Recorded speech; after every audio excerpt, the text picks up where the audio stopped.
Pansinin nyo siya. Pupunta siya dyan. Tatayo. Nakita niyang may alak si Cheese. Hinila niya. Biglang ininom. Parang akala mo, manginginom lang sa kanto. Tas may nag-abot sa kanya ng para sa kanya. Alright? Si Kuting, pakamot-kamot. Nakikita yung kabartikan ng kanyang asawang sangkot sa lahat ng kasamaan.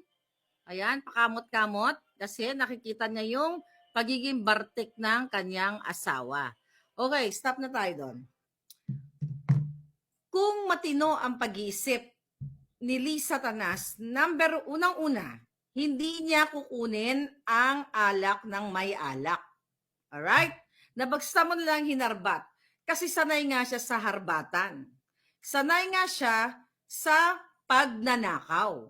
Sanay siya sa pangangamkam. Hindi lang sa loto, hindi lang sa smuggling, sa droga, sa lahat. Kundi, kitang-kita ninyo sa alak.